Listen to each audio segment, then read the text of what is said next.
Hello guys, welcome to online classes. In this video, we are going to discuss एक नई ऐसे पर हम डिस्कस करने वाले हैं, दैट इज़ कोरोना वायरस एक अभिशाप। ठीक है, मैंने इस ऐसे में कोरोना वायरस का मानव जीवन पर जो प्रभाव पड़ा है उस पर ज़्यादा जोर दिया है। थोड़ा कोरोना वायरस के बारे में भी दिया है। ये ऐसे लगभग 500 शब्दों का होगा एंड ये हिंदी में है। And if you want this essay in English too, then please let me know. बाकी हम लोग स्टार्ट करते हैं अपने ऐसे की लेक्चर सीरीज़ को, जो कि है कोरोना वायरस एक अभिशाप। उसी तरीके से हम एक ऐसे को स्टार्ट करते हैं जैसे हम करते आए हैं आज से पहले, एक कोट के साथ। कैसी यह भयावह स्थिति आई, मनुष्य के जीवन में आफत आई। ठीक है, ये हमने कोट डाला। उसके बाद जब सृष्टि पर किसी चीज़ की अति हुई है, किसी भी चीज़ को आधिक्य में किया गया है, किसी न किसी घोर संकट का प्रादुर्भाव अवश्य हुआ है। कोई ना कोई घोर संकट हमेशा आया ही है जब किसी चीज़ की अति हुई है, चाहे वह 89-90 का फ्लू पेंडेमिक हो, जो फ्लू पेंडेमिक हुआ था। ठीक है, आई थिंक स्पेन में, आई एम नॉट श्योर। बाकी 2019-20 का कोरोना काल जो आप लोग देख ही रहे हैं आज के टाइम में। यदि विकास के लिए प्रकृति से छेड़छाड़ होगी, तब कालांतर में भी ऐसी प्रकार की महामारी का सामना करना पड़ सकता है, कहना उचित होगा। इसे कहने में कोई गलत बात नहीं है। अगर हम ऐसे ही करते रहे तो आगे भी हमें ऐसी समस्याओं का सामना करना पड़ सकता है। ठीक है, उसके बाद नेक्स्ट है, क्योंकि आज मानव जो है आज विकास की दौड़ में बिल्कुल अंधा हो गया है, और इसी अंधी दौड़ में प्रकृति के साथ साथ जैव विविधता के अस्तित्व को मिटाने में लगा हुआ है, और परिणाम स्वरूप कोरोना वायरस मानव जीवन पर एक गहरा आघात पहुंचा रहा है। विकसित देशों के उच्च पदों पर आसीन वैज्ञानिक व डॉक्टर भी इस वायरस के सामने भौचक्के के रह गए हैं। नेक्स्ट चलते हैं। नेक्स्ट है, अब कोरोना वायरस क्या है। ठीक है, कोरोना वायरस क्या है, इस पर डिस्कस करते हैं। कोरोना वायरस अन्य वायरस की भांति ही एक कोशिकीय अति सूक्ष्म जीव है। विश्व स्वास्थ्य संगठन WHO ने इसका नाम कोविड-19 रखा है, जहां CO को का अर्थ है कोरोना, V का अर्थ है वायरस, D का अर्थ है डिसीज, और 19 से तात्पर्य सन 2019। ठीक है, 2019 में इसका विकराल रूप देखने को मिला, इसलिए हमने इसका नाम कोविड-19 रखा। नेक्स्ट हम डिस्कस करते हैं वायरस का नाम। भाई कोरोना क्यों पड़ा, हमें ये भी तो पता होना चाहिए ना कि भाई वायरस का नाम आखिरकार क्या ऐसा रीज़न रही जो वायरस का नाम कोरोना पड़ा।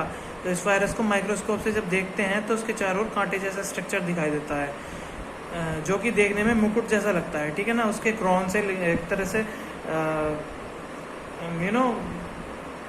क्राउन पे जैसे ऊपर निकले होती हैं, शेप से निकली होती हैं, लाइक जैसा धतूरे में निकले होते हैं कील टाइप से, उसी टाइप से इसमें भी थोड़ा ये उभरी हुई सी सतह रहती है, मुकुट जैसा देखने में लगता है। और लैटिन भाषा में कोरोना को जो कहते हैं मुकुट कहते हैं कोरोना को, इसी कारण इस वायरस का नाम कोरोना पड़ा है। अब हम नेक्स्ट कोट है, यह ताज जो तूने पहना है, जिससे है तुझे तेरा नाम मिला, करके बीमार लेता है जान, क्या यही है तुझको काम मिला। अब नेक्स्ट चलते हैं। नेक्स्ट है भाई, उत्पत्ति इसकी कहाँ से हुई। कोरोना की उत्पत्ति सर्वप्रथम 1930 में एक मुर्गी में देखा गया सबसे पहले ये। ठीक है ना, ये कहाँ देखा गया सबसे पहले, एक मुर्गी में देखा गया। उसके बाद वायरस में मुर्गी की श्वसन प्रणाली पर उसने को प्रभावित किया। तत्पश्चात यह 1940 में अन्य जानवरों में भी पाया गया, परंतु मनुष्य में यह वायरस सर्वप्रथम 1960 में देखने को मिला गया था, जिसे सर्दी की शिकायत थी। और अंततः 2019 में इसका विकराल रूप चाइना में के वुहान शहर से चलकर विश्व भर में देखने को मिल सकता है। इस ग्राफ की सहायता से हम कोरोना काल के टाइम पीरियड को समझ सकते हैं। भाई कोरोना काल तो हमने ग्राफ एक बना दिया, आप ऐसे बना सकते हैं लाइनिंग करके आप ऐसे डेट डाल के December 31 को, जैसे चाइना ने बताया कि भाई न्यूमोनिया के इतने केसेस आ रहे हैं, फिर January 7 में फ्रांस ने कंफर्म किया अपने यूरोप का फर्स्ट केस, फिर चाइना ने फर्स्ट डे January 11 को अनाउंस की, थाईलैंड में केस बताया, द फर्स्ट आउटसाइड चाइना।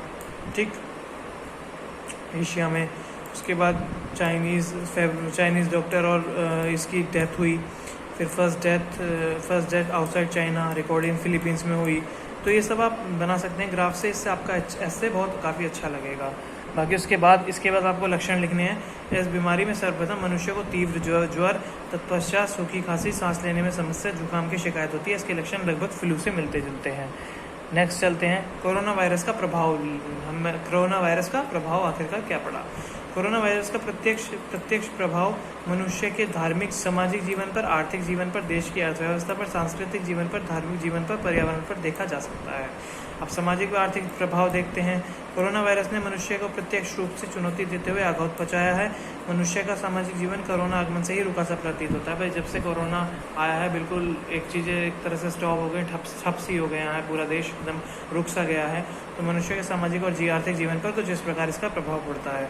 बेरोजगारी की समस्या, इस सब को आप ग्राफ से दिखा सकते हो बहुत अच्छी तरीके से। जैसे मैंने एक ग्राफ बनाया भी है, आप उसी तरीके से और ग्राफ्स भी दिखा सकते हैं। बेरोजगारी की समस्या है। कोरोना वायरस ने वैसे तो प्रत्येक देश में बेरोजगारी फैला दी है, परंतु 121 करोड़ आबादी वाले भारत देश पर इसका गहरा प्रभाव आघात पड़ा है। पहले से ही बेरोजगारी से जूझ रहा भारत आज और भी ज़्यादा भयावह स्थिति में आ गया है। साथ ही साथ जिन लोगों के पास रोजगार है भी, उन्हें भी वेतन विसंगति का सामना करना पड़ रहा है। ठीक है भाई, लोगों को पैसे नहीं मिल रहे हैं, सैलरीज नहीं मिल रही हैं, सैलरीज बिल्कुल रुकी हुई हैं, हाफ सैलरीज मिल रही हैं। कुछ लोगों के बिल्कुल काम जॉब छूट गई हैं जो प्राइवेट जॉब में थी। तो इसने बेरोजगारी पर बहुत बुरा एक तरह से प्रभाव डाला है, जिसे हम इस तरीके से डाल सकते हैं। अनएम्प्लॉयमेंट कैसे बढ़ता चला गया भाई, जैसे जैसे डेज बढ़ते चले गए, इसके केसेस बढ़ते चले गए, ऐसे ऐसे ये बढ़ता चला गया और पीक पे चला गया। यहाँ पे अप्रैल में जब लॉकडाउन हो गया, मार्च अप्रैल में जब लॉकडाउन हुआ, पीक पे चला गया। ठीक है ना, तो इस हिसाब से हम देखने को मिल सकता है। आप ग्राफ बना सकते हैं इस तरीके से, ऐसे को कुछ अलग न करने के लिए। नेक्स्ट है दैनिक मजदूरों पर प्रभाव है। भारत की कई प्रतिशत आबादी दैनिक वेतन पर निर्भर करती है। वायरस के आगमन से दैनिक मजदूरी तो लगभग समाप्त हो चुकी है। ऐसे में उन लोगों के लिए यह तो स्थिति भुखमरी जैसी है। हालांकि गवर्नमेंट ने बहुत सारे इनिशिएटिव लिए थे, पर वो बात नहीं बैठी जो बैठनी चाहिए थी।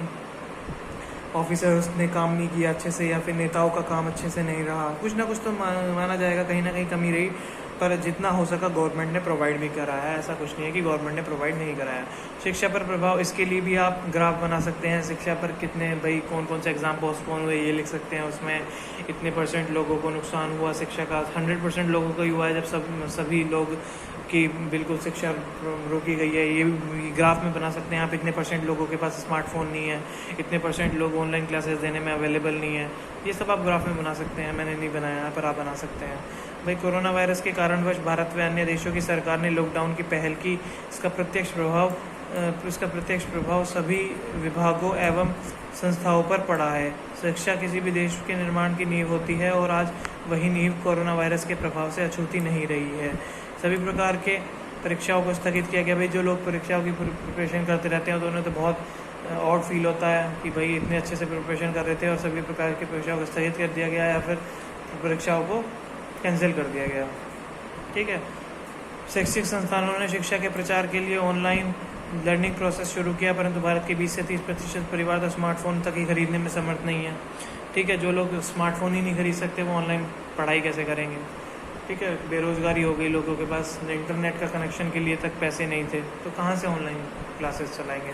पर फिर भी कुछ ना कुछ लोगों ने तो की है। जो लोग कैपेबल हैं उन लोगों ने अपनी पढ़ाई कंटिन्यू की है, और स्कूल वालों ने भी पढ़ाया है। वो टीचर्स जो आज तक फ़ोन का यूज़ नहीं जानते थे वो लोग भी ऑनलाइन पढ़ा रहे हैं। तो काफ़ी चेंजेस आए हैं। उसके साथ ग्रामीण क्षेत्र में रहते हैं, अच्छी इंटरनेट स्पीड नहीं प्राप्त होती, वे उसका फ़ायदा नहीं उठा सकते। परंतु वास्तविकता तो ये है कि कुछ भी नहीं भाई, कुछ भी ना से उससे कुछ तो बेहतर है। कुछ भी हो रहा है, कुछ नहीं से कुछ हो रहा है, वो बेहतर है। तो ये लाइन मैंने इसलिए ऐड की। नेक्स्ट चलते हैं अन्य बीमारी से पीड़ित व्यक्तियों पर प्रभाव। भाई बहुत से लोग ऐसे थे जो अन्य बीमारी से पीड़ित थे, उन्हें हॉस्पिटल में एडमिट नहीं किया गया, या टाइम से एडमिट ना करने के कारण उनकी डेथ हो गई, या फिर उनके पास कोरोना की रिपोर्ट नहीं थी। तो ये सब फैक्टर्स थे, आप इसमें से देख लेना और डाल देना। इसकी एक कोटेशन डाली है मैंने, आफत में है डाला दुनिया को, लोग नाम से तेरे डर रहे हैं, तुझसे संक्रमित होने वाले अनगिनत लोग मर रहे हैं। ठीक है ना, नेक्स्ट चलते हैं। नेक्स्ट है अर्थव्यवस्था पर क्या प्रभाव पड़ा। कोरोना वायरस ने विश्व के सभी देशों की अर्थव्यवस्था की कमर तोड़ दी है भाई, बुरा हाल कर दिया है बिल्कुल। ठीक, संयुक्त राष्ट्र अमेरिका, चीन, जापान, जर्मनी, भारत जैसे अन्य सभी देशों की अर्थव्यवस्था आज तक इसकी मार झेल रही है। भारत GDP की जो वृद्धि दर है वो तो नेगेटिव में ही चली गई है बिल्कुल। वास्तविकता तो यह है कि कोरोना काल सभी देशों के लिए मंदी काल बनकर सामने आया है। ठीक है, धार्मिक जीवन पर प्रभाव है भाई। धार्मिक स्थलों को बंद करना पड़ा, लोगों की आस्था को ठेस पहुँचा इससे। लोग बहुत से ऐसे थे जो भाई धार्मिक कार्यक्रम होने थे वो बंद हो गए। हज यात्रा थी मुस्लिम कम्युनिटी की, वो बंद हो गई। तो बहुत सारी चीज़ें हैं जिससे आस्था पर प्रभाव पड़ा है, क्योंकि लाइफ बिल्कुल ठप हो गई है। तो कहीं ना कहीं धार्मिक जीवन पर भी प्रभाव इसने डाला है। नेक्स्ट चलते हैं, सकारात्मक प्रभाव। भाई सकारात्मक प्रभाव, वैसे तो नकारात्मक 90% 95% नकारात्मक ही प्रभाव पड़ रहे हैं, पर 1-2% भाई सकारात्मक प्रभाव भी पड़े हैं। क्या सकारात्मक प्रभाव पड़े हैं भाई? पर्यावरण का शुद्ध होना, पर्यावरण बिल्कुल शुद्ध हो गया है। प्रदूषण पॉल्यूशन बहुत में कमी आ गई है। फैक्ट्रीज बंद थी, यहाँ पे एक्सीडेंट भी कम हुए हैं। एक्सीडेंट जितने होते थे उससे जितने लोग एक्सीडेंट में मरते थे उतने लोग कोरोना टाइम में भी नहीं मरे हैं। तो ये भी एक तरह से पॉजिटिव हुआ है कुछ ना कुछ। ठीक, नेक्स्ट चलते हैं, मनुष्य का साफ सफाई की ओर आकर्षण होना। भाई कोरोना का सकारात्मक प्रभाव यह भी पड़ा है कि लोग अब फेस मास्क का प्रयोग हमेशा करते हैं, हैंड सैनिटाइज करते रहते हैं, परिवेश को अपने चारों ओर साफ सफाई रखते हैं। तो जो प्रधानमंत्री जी ने स्वच्छ भारत मिशन चलाया था उसमें ये योगदान दे रहा है कहीं ना कहीं, किसी न किसी तरीके से। और सबसे बड़ी बात, सितंबर-अक्टूबर माह में चरम में रहने वाला जो वायरल बुखार था, डेंगू बुखार था, मलेरिया था, इस बार कहीं भी दिखाई नहीं दे रहा है, क्योंकि लोग इतने हेल्थ कॉशियस हो गए हैं कि वो लोग अपना सैनिटाइज का यूज़ कर रहे हैं, मास्क का यूज़ कर रहे हैं। तो वो इन चीज़ों से इन्हें बचा रहा है। वैक्सीन का पढ़ लेते हैं भाई। कोरोना वैक्सीन को रजिस्टर सबसे पहले रशिया ने कराया है, जिसका दावा है कि उनकी वैक्सीन ऐसी एंटीबॉडी प्रदान करेगी कि इस वैक्सीन का डोज लेने के लिए उस व्यक्ति को कभी न कभी कोरोना वायरस के संक्रमण का खतरा नहीं होगा। परंतु अमेरिका, ब्रिटेन, जर्मनी जैसे देशों ने इस बात पर संदेह प्रकट किया है। परंतु राष्ट्रपति पुतिन द्वारा अपनी बेटी को ही डोज दिलवाना इस तरफ इशारा करता है कि वैक्सीन ज़रूर फ़ायदेमंद होगी। ठीक है, फ़ायदेमंद रही होगी वैक्सीन, तभी तो उसने अपनी बेटी को फर्स्ट डोज दिलवा दिया। इसके साथ साथ ही वर्तमान में 160 से ज़्यादा कोरोना वायरस की वैक्सीन ट्रायल के अंदर हैं, जिनमें से 26 के लगभग मानव परीक्षण चरण में है। वायरस को मारा जाएगा, कोरोना को हराया जाएगा। ठीक है, नेक्स्ट चलते हैं, लास्ट है उपसंहार।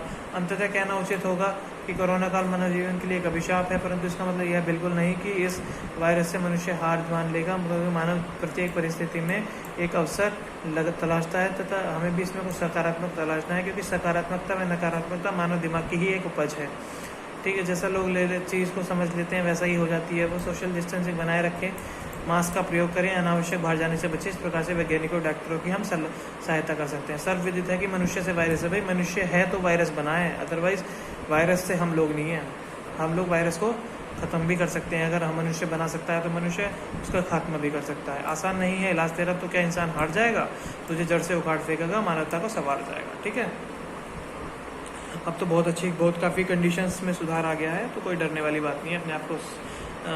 अपने आप ना ख्याल रखिए, अपने परिवेश को साफ़ सुथरा रखिए, हैंड सैनिटाइज़र को अपने साथ रखिए, मास्क का प्रयोग कीजिए, लोगों से सोशल डिस्टेंसिंग का पालन करें, भीड़ में अनावश्यक रूप से बाहर ना जाएं, कहीं भीड़ ना लगाएं।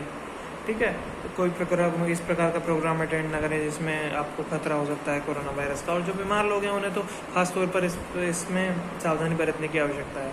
आप लोग इसका PDF चाहते हैं तो आप मुझे मेरे फेसबुक पर मैसेज कर सकते हैं अपना ईमेल ID के साथ और ऐसे का नाम लिखकर कि भाई इस ऐसे का मुझे PDF चाहिए। ठीक है, मैं आपको डिस्क्रिप्शन में अपने प्रोफाइल का लिंक दे दूंगा, फेसबुक प्रोफाइल का। Okay guys, thanks for watching this video. If you like the video please Thums up and subscribe my channel.